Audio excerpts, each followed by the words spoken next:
कैसे हो दोस्तों। फिल्म की शुरुआत होती है नॉर्दर्न प्लेन्स में 300 साल पहले सन 1713 में। एक लड़की थी जिसका नाम था नारू, जो शिकार की प्रैक्टिस कर रही थी। नारू को बचपन से ही शिकार करने का शौक था, इसलिए वो एक हिरन का शिकार करना चाहती थी। वो चुपके से एक हिरन के पास पहुंच जाती है, लेकिन उसके निशाना लगाने से पहले ही आसमान में एक जोरदार आवाज होती है, जिसकी वजह से वो हिरन भाग जाता है। नारू की लाख कोशिशों के बाद भी वो हिरन तो क्या, उसकी पूंछ भी नहीं मार पाती है। क्या शिकारी बनेगा रे तू। इस चक्कर में उसका साथी डॉग एक ट्रैप में फंस जाता है, जिसे नारू बाद में बचा लेती है।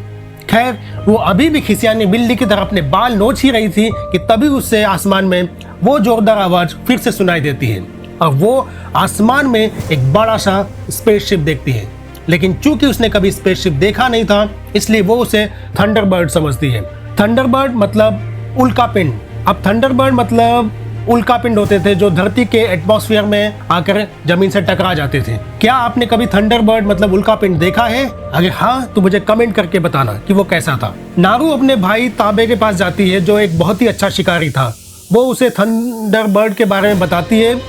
वो बोलती है कि अब वो शिकार करने के लिए पूरी तरीके से तैयार है, लेकिन उसका भाई इस बात से कन्विंस नहीं था।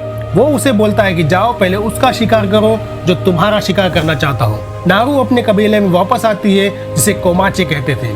वहाँ वो अपनी माँ अरुका के पास जाती है। नारू का शिकार करना उसकी माँ को बिल्कुल भी पसंद नहीं था।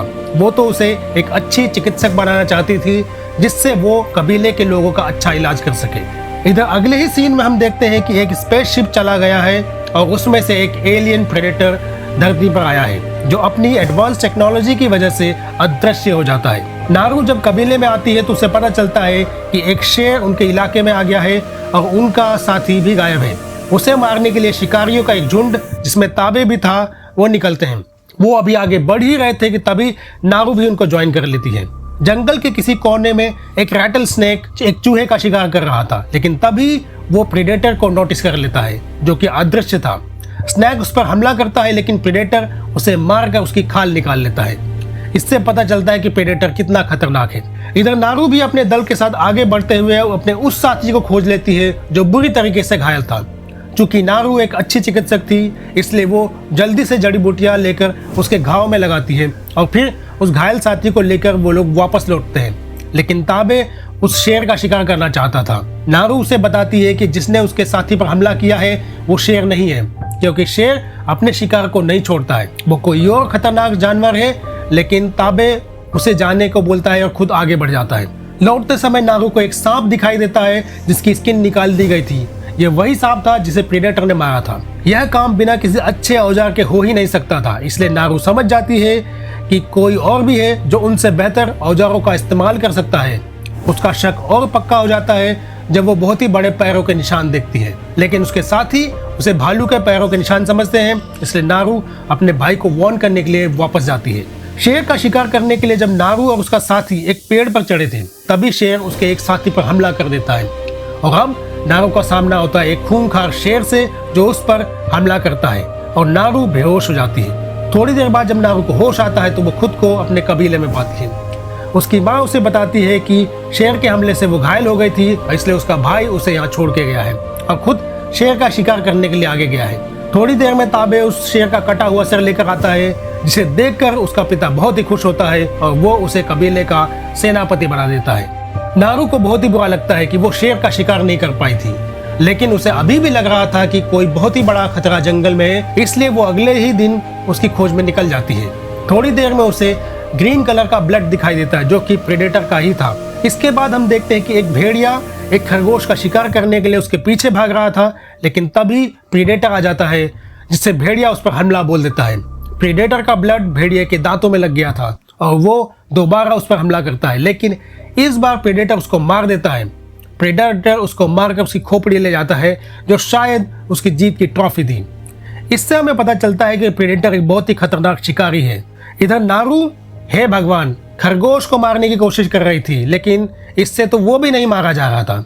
उसकी कुल्हाड़ी हर बार मिस हो जाती थी, इसलिए वो उसमें एक रस्सी बांधकर उसे एक बूमेरैंग की तरह यूज करती है और यह तरीका काफी इफेक्टिव साबित होता है और अब वो खरगोश के कई शिकार कर चुकी थी।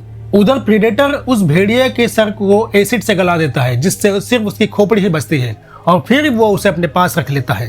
अगली सुबह जब नारू आगे बढ़ती है तब वो देखती है कि ढेर सारे जंगली भैंसों को किसी ने मारकर उनकी खाल निकाल ली थी, जो बहुत ही बुरा था। थोड़ी देर बाद नारू एक दलदल में फंस जाती है, लेकिन अपने बूमरैंग कुल्हाड़ी की वजह से वो बच जाती है।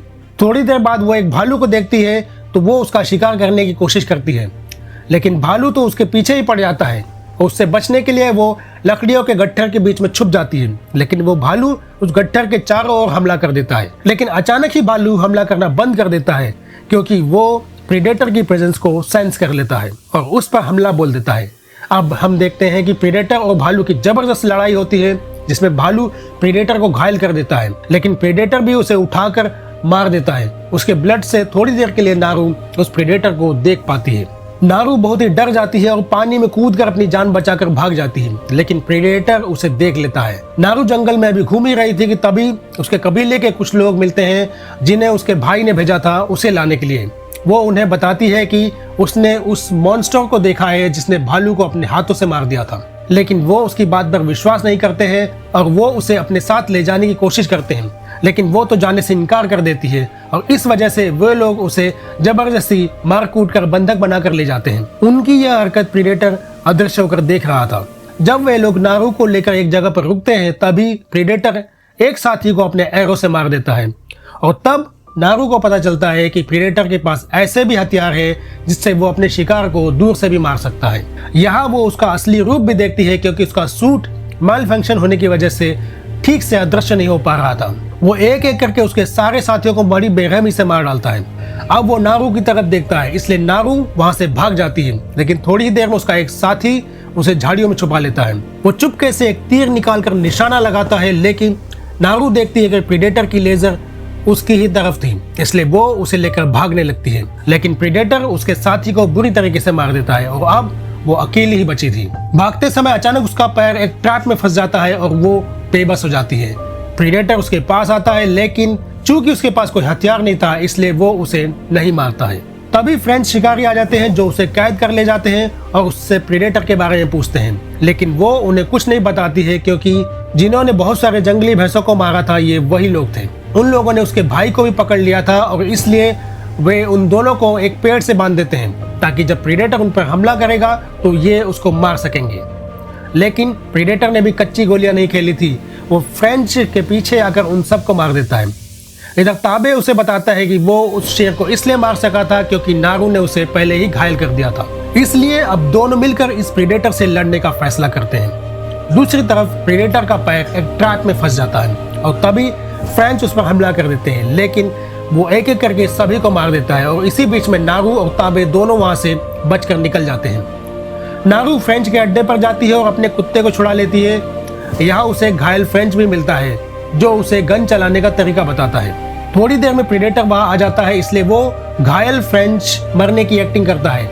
नारू की दवा से उसकी बॉडी का टेम्परेचर बहुत ही कम हो गया था, जिसकी वजह से प्रेडेटर उसे डिटेक्ट नहीं कर पाता है, लेकिन अनफॉर्चुनेटली प्रेडेटर का पैर उस पर पड़ जाता है और वो चिल्ला देता है, जिससे प्रेडेटर उसे भी मार देता है। तभी नारू का कुत्ता बड़ी तेजी से प्रेडेटर की तरफ हमला करने के लिए आगे बढ़ता है, तो प्रेडेटर अपने हेलमेट की लेजर से उस पर निशाना लगाता है और जैसे ही वो एरो चलाने ही वाला था कि तभी ताबे उस पर पीछे से हमला कर देता है, जिससे उसका हेलमेट गिर जाता है और लेजर का निशाना चूक जाता है। ताबे प्रेडेटर को बहुत कड़ी टक्कर देता है और उसे बुरी तरीके से घायल भी कर देता है, इसलिए प्रेडेटर अब गायब हो जाता है। ताबे नारू को भागने के लिए बोलता है कि तभी प्रेडेटर पीछे से आकर उसको मार देता है। मेरी नजर में ताबे एक बहुत ही अच्छा योद्धा था। आपको क्या लगता है मुझे कमेंट में बताएं।